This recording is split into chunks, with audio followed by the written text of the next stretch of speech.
రాజనా గుర్తుకెత్తవే vote car గుర్తుకేనా కారుకేస్తావా? ఏం చేసారు వాళ్ళు? కాంగ్రెస్ బీజేపీ వాళ్ళు ఏమన్నా చేసిరా? కేసీఆరే కదా, కేసీఆర్ ఉన్నప్పుడు అయింది కదా పనులన్నీ.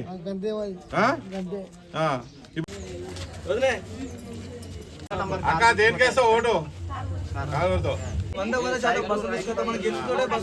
మన బాబు మొన్న ఎమ్మెల్యే గారితో మాట్లాడి అందరు మీ బంధువులు చుట్టాలు వాళ్ళు అంటున్నా, మీ పాలు వాళ్ళు ఉన్నా కారు గుర్తు కారు గుర్తు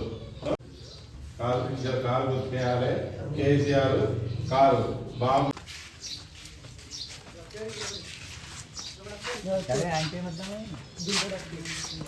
తెలంగాణ కారు గుర్తుకే తెలంగాణ కేసీఆర్ గారి నాయకత్వం కేసీఆర్ కారు గుర్తుకే కారు గుర్తుకే జై తెలంగాణ గుర్తుకే కారు గుర్తుకే జై తెలంగాణ. దుబ్బాక మున్సిపాలిటీలో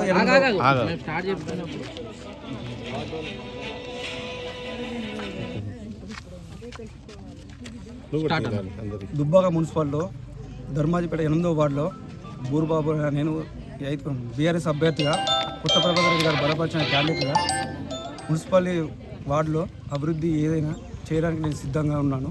వార్డు ప్రజలందరూ గమనించగలరు. ఎవరు ఊళ్ళో ఉంటుర్రో, ఎవరు బయట తిరుగుతుర్రో, ప్రభుత్వం బీఆర్ఎస్ ప్రభుత్వం ఉన్నప్పుడు అభివృద్ధి జరిగిందా, కాంగ్రెస్ ప్రభుత్వం ఉన్నప్పుడు జరిగిందా, ఎప్పుడు ఏదైనా జరిగిందో చూసి మీరు ఈ 2 నెలల పాలనలో ఏ అభివృద్ధి జరిగింది ఆలోచించి కారు గుర్తుకు ఓటేయండి. కారు గుర్తు అయితే కేసీఆర్ 2 నెలల్లో కేసీఆర్ గారు మన ప్రభుత్వం మళ్ళీ బీఆర్ఎస్ ప్రభుత్వం వస్తుంది. అప్పుడు మనం ఏదంటే అది అభివృద్ధి చేసుకోవచ్చు. మన ఊరికి బస్సులు లేదు, రోడ్ సౌకర్యం చక్కగా లేదు. ఈ కాంగ్రెస్ ప్రభుత్వం వచ్చినప్పుడు మనం ఏం సరిగా అభివృద్ధి జరిగేది 2 నెలల్లో. వీడికి వెనకబడిపోయినాము. రైతు బంధు అట్లే ఉంది, రాలేదు, రైతు బంధు వేయలేదు. ప్లస్ పింఛన్లు చక్కగా వస్తలేవు, టైంకి పడతలేవు. యూరియా కోసం చాలా ఇబ్బందులు అవుతుంది రైతులకు. ముఖ్యంగా కరెంటు సూత 24 గంటల మన బీఆర్ఎస్ ఉన్నప్పుడు వచ్చింది. ఇప్పుడు 12 గంటల కరెంట్ ఇస్తున్నారు. అది ఎటు సరిపోతలేదు, రైతులకు చాలా ఇబ్బంది ఉంది. మీరు అందరూ గమనించగలరు. ఇట్లాంటి రైతు వారిలో నన్ను గెలిపించి మనం బీఆర్ఎస్ పార్టీ బలోపేతం చేసి మనం దుబ్బాక మున్సిపాలిటీలో మన బీఆర్ఎస్ జెండా ఎగరేద్దామని కోరుకుంటున్నాను. జై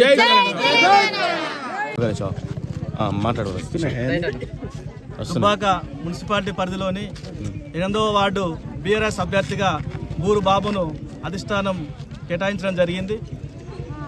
మన పార్టీ గత 10 ఏళ్లలో ఏం చేసిందో ప్రజలందరికీ తెలుసు. అది గమనించి రేపు జరగబోయే ఎన్నికల్లో కారు గుర్తుకు ఓటు వేసి భారీ మెజార్టీతో గెలిపించగలరు. వార్డు ప్రజలకు విన్నపం ఒకటే, గత 5 ఏళ్లలో మేము కూడా పనిచేసినాము. ఎవరేం పనిచేసారు, ఎవరేం అభివృద్ధి జరిగింది. మనం గత 5 సంవత్సరాలలో 50 లక్షలతోని సీసీ రోడ్లు, డ్రైనేజీలు నిర్మాణం చేసుకున్నాము, బీటీ రోడ్ నిర్మాణం చేసుకున్నాము. కాబట్టి ఏ పార్టీ పనిచేస్తుంది, ఏ పార్టీ అభ్యర్థి మనకు అందుబాటులో ఉంటాడో అది గమనించి మీరు సరైన నిర్ణయం తీసుకోగలరు. కాంగ్రెస్ ప్రభుత్వం 2 నెలల్లో చేసింది ఏం లేదు. ఇప్పటి వరకు రైతు భరోసా ఇస్తా అన్న ముచ్చట అది మూలకే పడ్డది. కరెంటు కూడా రైతులకు 24 గంటలు కేసీఆర్ ఇచ్చాడు. ఇప్పుడు మీకు అందరూ తెలుసు, రైతులకు ఇక్కడ ఉన్నది రైతులే అందరూ. ఇప్పుడు 12 గంటలు కూడా కరెంట్ రావడం లేదు. కాబట్టి ఏ ప్రభుత్వం పనిచేస్తుంది, ఏ అభ్యర్థి పనిచేస్తాడో అది నిర్ణయించి మీరు సరైన నిర్ణయం తీసుకోవాలి. అలాగే 6 గ్యారెంటీలు చెప్పిండు రేవంత్ రెడ్డి గారు. 6 గ్యారెంటీలలో ఎన్ని అమలవుతుంది?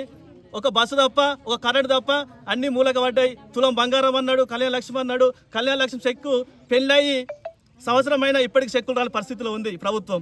కాబట్టి మన బీఆర్ఎస్ ప్రభుత్వం బలపరిచిన వ్యక్తులను 3 వార్డుల్లో భారీ మెజార్టీతో గెలిపించి మనము బీఆర్ఎస్ జెండా ఎగరవేసి మన అభివృద్ధిని మన 3 వార్డులను ఇంకా చేసుకుందాం. జై తెలంగాణ.